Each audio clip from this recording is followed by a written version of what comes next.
السلام علیکم۔ آج ہم سورہ یونس کی جن آیات کا مطالعہ کریں گے وہ آیت نمبر 31 سے لے کر 35 تک کی آیات ہیں۔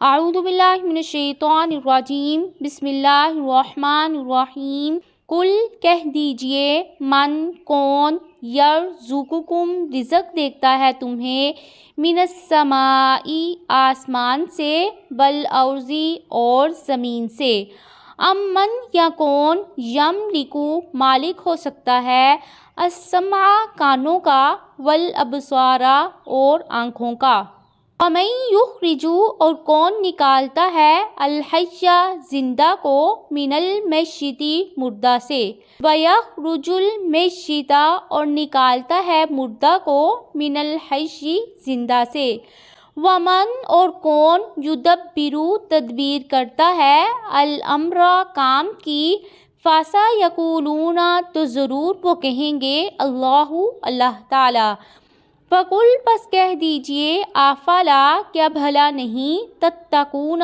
تم ڈرتے۔ اس آیت میں بت پرستی کی تردید میں دلائل کا بیان شروع ہوا ہے۔ خلاصہ اس کا یہ ہے کہ 4 چیزیں شرک کی تردید اور توحید الہی کی دلیل کے طور پر اللہ تعالیٰ نے پیش فرمائی ہیں۔ سب سے پہلی، آسمان اور زمین سے کون رزق دیتا ہے؟ آسمان سے بارش برسانے والا اور زمین سے تمہارے کھانے اور ضرورت کی ہر چیز پیدا کر کے تمہیں روزی دینے والا کون ہے؟ دوسرا، انسان کے حواس جن میں سب سے زیادہ باشرف سننا اور دیکھنا ہے، جو انسان کے علم کا ذریعہ بنتے ہیں، یہ دونوں کس کے قبضہ میں ہیں؟ اگر چاہے تو چھین کر اندھا اور بہرا کر دے۔ تیسرا یہ ہے کہ موت اور حیات کا اختیار کس کے پاس ہے؟ کون ہے جو زندہ کو مردہ اور مردہ کو زندہ سے نکالتا ہے؟ چوتھا، پوری کائنات کا ہر معاملے کی تدبیر کون کرتا ہے؟ اس میں نہ کوئی خرابی ہے نہ ہی کوئی حادثہ ہے، تو پھر ڈرنا بھی اسی سے چاہیے اور عبادت بھی اسی کی کرنی چاہیے۔ سب کچھ جانتے اور مانتے ہو لیکن اس کے باوجود دوسروں کو شریک ٹھہراتے ہو، اس لیے اللہ تعالیٰ نے انہیں جہنم کا ایندھن قرار دیا ہے۔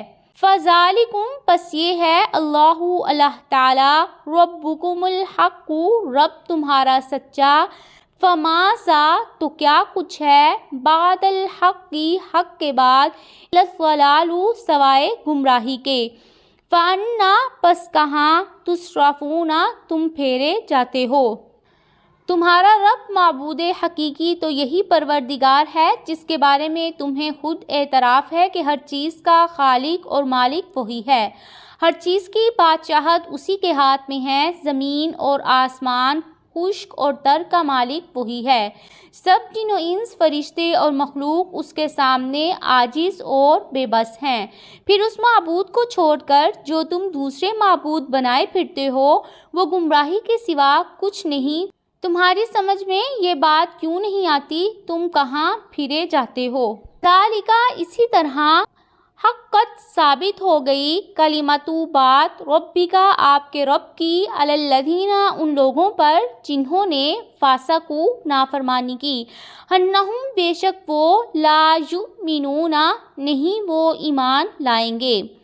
جس طرح مشرکین تمام تر اعتراف کے باوجود اپنے شرک پر قائم ہیں اور اسے چھوڑنے کو تیار نہیں ہے، اس طرح تیرے رب کی یہ بات ثابت ہو گئی ہے کہ یہ ایمان لانے والے نہیں ہیں، کیونکہ یہ غلط راستہ چھوڑ کر صحیح راستہ اختیار کرنے کے لیے تیار ہی نہیں ہے، تو ہدایت اور ایمان انہیں کس طرح نصیب ہو سکتا ہے؟ قل کہہ دیجئے، حل کیا، من شرکائکم تمہارے شریکوں میں سے، من جو، یبدأ الخلق ابتدا کرتا ہے تخلیق کی، ثم پھر یعیدہ لوٹاتا ہو اسے، قل اللہ کہہ دیجئے اللہ تعالیٰ، یبدأ الخلق وہ ابتدا کرتا ہے تخلیق کی، ثم پھر یعیدہ وہی لوٹائے گا اسے، فانا پس کہاں سے تم تؤفکون پھیرے جاتے ہو۔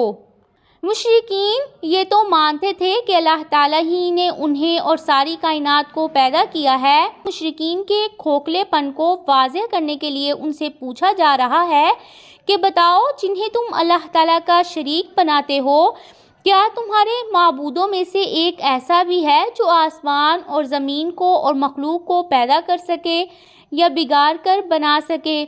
نہیں، یقیناً نہیں، پہلی مرتبہ پیدا کرنے والے صرف اللہ تعالیٰ ہی ہیں۔